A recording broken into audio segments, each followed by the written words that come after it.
राम राम भाई, सारे भाई है ना। और भाई कैसे हो सभी भाई। सर्दी का मौसम चल रहा है,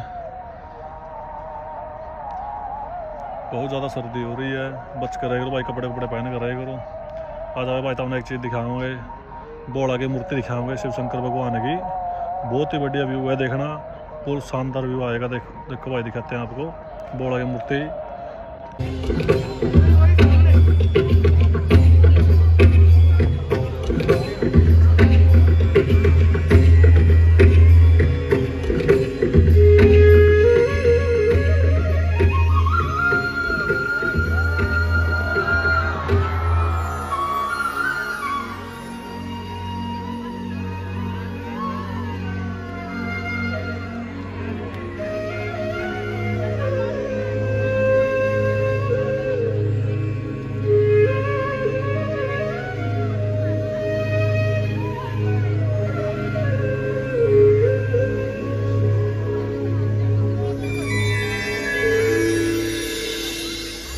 मैं विश्वास बोल रहा हूँ।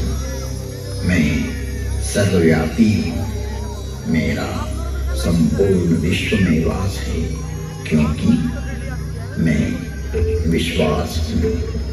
विश्वास हूँ। विश्वास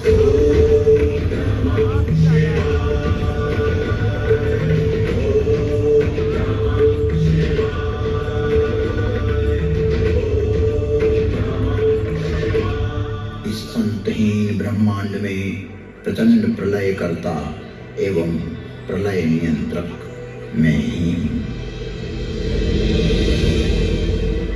मेरा विज्ञान रूपी विधाता एवं विष्णु इतना विकसित, विस्तृत और व्यापक है, जो कि जीव मात्र की क्रिया, प्रतिक्रिया, विचार, सुविचार, कर्म, सुकर्म तथा जन्म जन्मांतरों की सारी चेष्टाएं इस प्रकाश पुंज में संरक्षित रखता है और फल सुफल का प्रतिफल यहीं से प्रादुर्भूत होकर परिणाम में परिवर्तित होता रहता है। मेरी इस संरचना में से किसी का कोई भी किया हुआ कर्म मिटाया नहीं जा सकता। जन्म हेतु सब कह पितु माता, कर्म शुभा शुभदी विधाता। जन्म का कारण तो माता पिता ही होते हैं, लेकिन शुभ और अशुभ कर्मों का फल तो विधाता रूपी विज्ञान ही देता है। यही है उद्भव, पालन एवं विलय की प्रक्रिया। इस ब्रह्मांड का संचालन मेरा ज्योति स्वरूप लिंग स्वतः ही संचालित करता रहता है। यहाँ एक स्पष्टता आवश्यक है कि पुरुष नपुंसक नारी वा जीव चराचर कोई, सर्वभाव भज कपट तजी, मोहि परम प्रिय सोई। इस चराचर जगत में व्याप्त जीव मात्र, चाहे वो पुल्लिंग हो, स्त्रीलिंग हो, नपुंसकलिंग हो या चराचर जगत में किसी का भी प्रतीक हो, अर्थात किसी भी लिंग का जीव हो, कपट छोड़कर जो भी सर्वभाव से मुझे भजता है वही मुझे परम प्रिय है।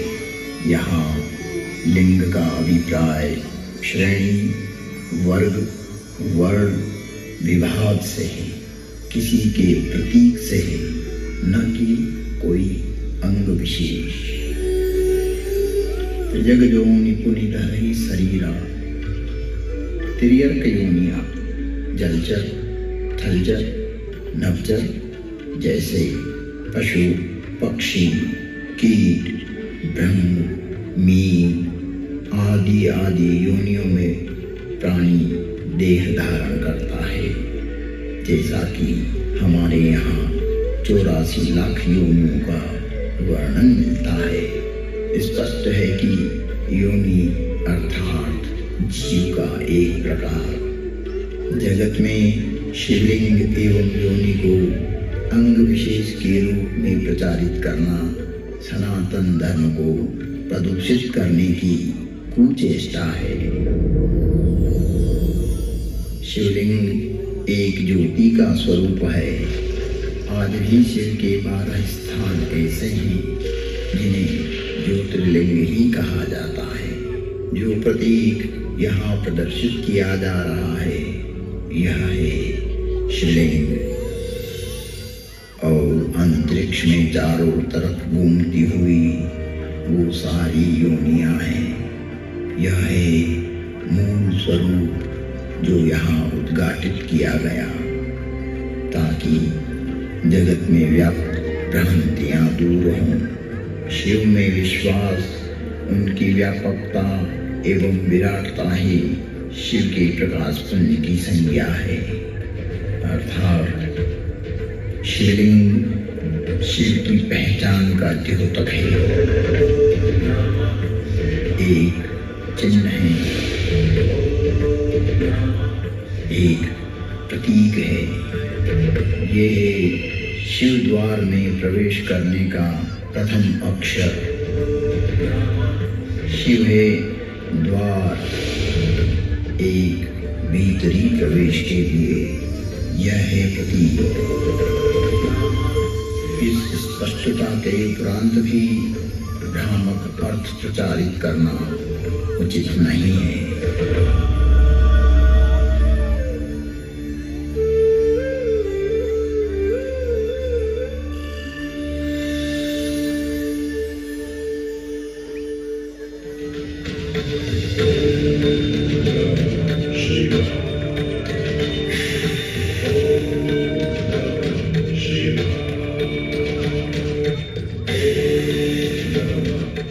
तो आइए प्रवेश करते हैं एक कालातीत कथा में जिसकी काल गणना असंभव है।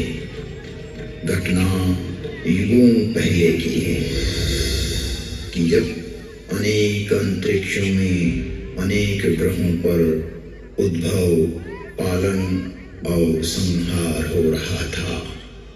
अर्थात कई सारी सृष्टियों का प्रादुर्भाव और विलय हो रहा था। कई वहाँ की सभ्यताएं विकसित हो रही थी तो कोई नष्ट हो रही थी।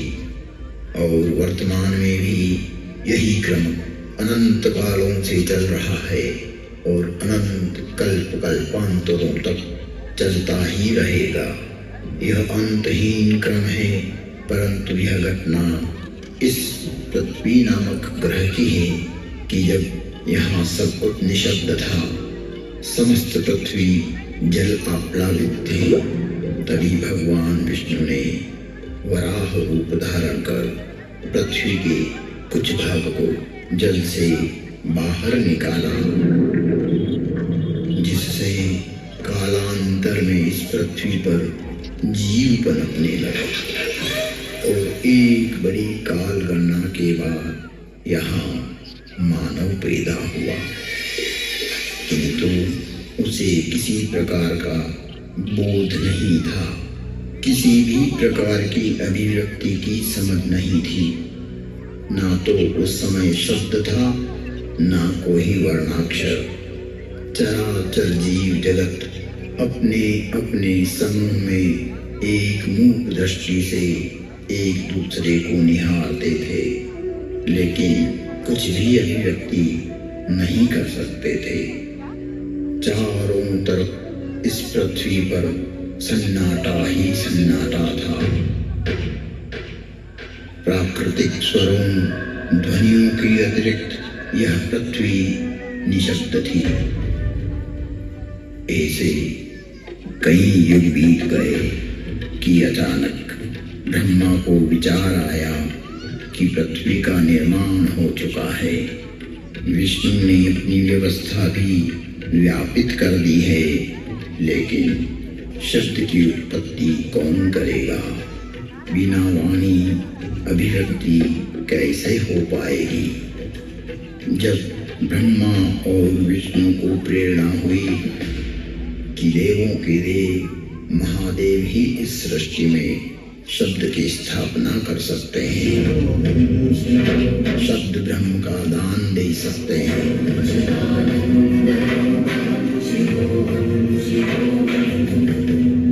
परंतु शिव का समय अधिकतर समाधि में ही व्यतीत होता था। जगत में वेद की स्थापना के लिए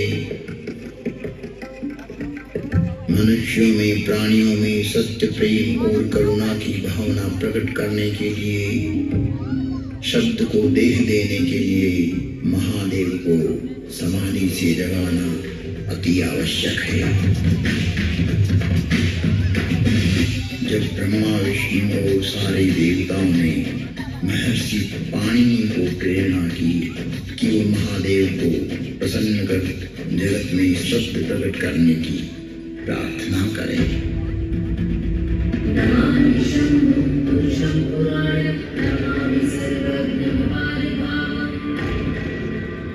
महर्षि पाणिनि की निष्प्रिय एवं जगत कल्याण की भावना से की गई तपस्या ने भगवान शिव की समाधि में विघ्न डाला।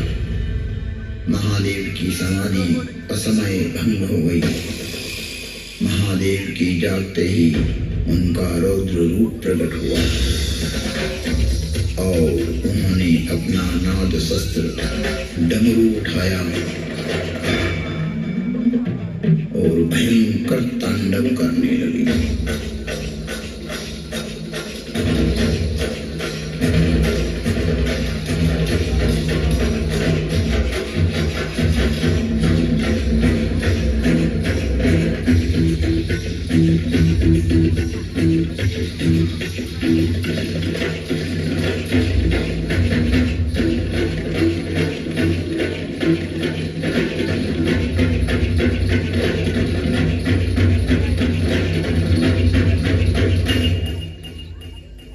इतना भयंकर तांडव किया कि पृथ्वी हिलने लगी, आकाश में बिजलियां कौंधने लगी। पृथ्वी को हिलते देख ब्रह्मा ने सोचा कहीं प्रलय की वेला तो नहीं आ गई। चारों तरफ समुद्र में उफान आ रहा था। हवाएं चक्रवात का रूप लेकर आकाश की ओर बढ़ रही थी। पूरी पृथ्वी अपनी दूरी पर ऐसे डोलने लगी मानो पृथ्वी समुद्र पर तैर रही हो। तब महादेव ने अपना डमरू बजाया और असमय समाधि में हुए विघ्न के कारण तांडव करते हुए मानो अपने इस नाद से संसार को बधिर कर देंगे, इस सृष्टि को समाप्त कर देंगे और उसकी तीव्रता को प्रकट करते हुए प्रचंड एवं भीषण गंभीर ध्वनियां पैदा करते हुए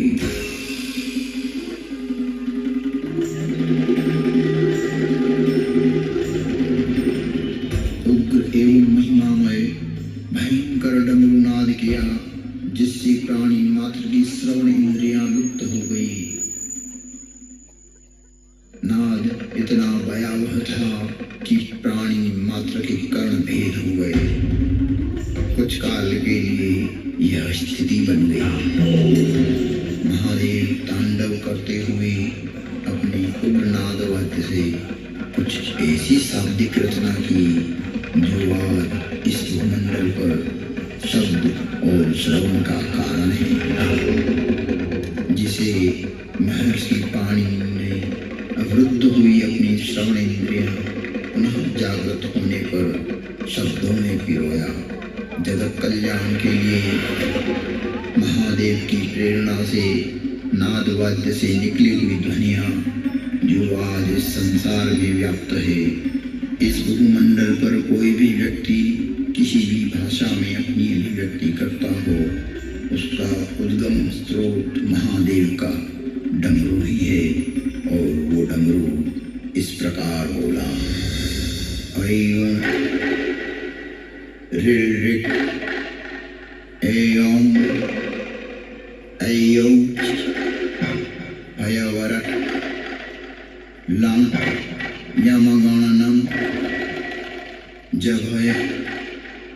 गणदश जब गणदश खप चटत चटतव कपय शशशर हल।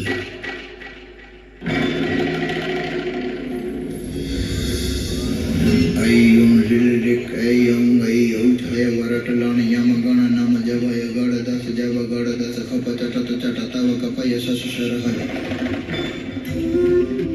यह था शिव का नाद शस्त्र से उत्पन्न हुआ शब्द व्याकरण। इससे शब्द की संरचना हुई और डमरू ने जिस प्रकार ये 14 शिव सूत्र परमात्मा शिव ने जगत को दिए वो आज सभी की अभिव्यक्ति का कारण है। इति माहेश्वराणि सूत्राणि अनादि संज्ञार्थानि ऐसा मंत्या इतः हकारादि स्वकार उच्चारणार्थ लणमध्येपि तत्संज्ञकः।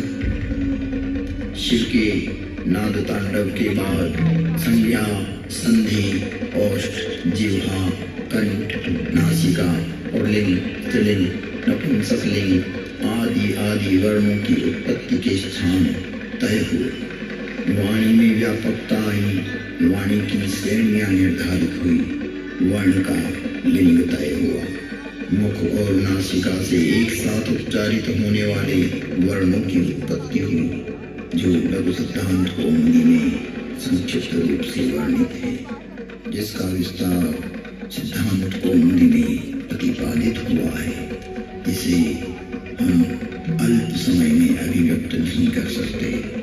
शिव के निनाद तांडव के उपरांत महर्षि पाणिनि ने शब्द की रचना की और अक्षर को रूप देने के लिए प्रथम प्रार्थना की।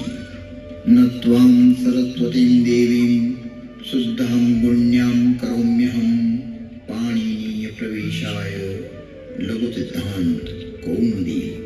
महर्षि पाणिनि ने विनय कर लघु सिद्धांत कौमुदी की रचना की, जो आज इस जगत में सर्व भाषाओं का मूल है, जो कि सनातन है, शाश्वत है। नृत्यावसाने नटराजराजः ननाद डक्वां नव पंचवारं उद्वर्तु कामादि सनकादि सिद्धैः एतद्विमर्शे शिवशस्त्रजालम्।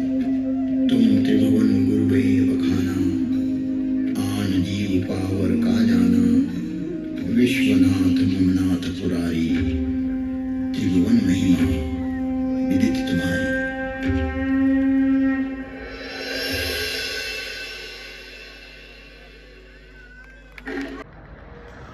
ले भाई देख कितनी बढ़िया था भाई, प्यारा लगे बताया भाई कमेंट में भाई कैसा रहा भाई आपको वीडियो।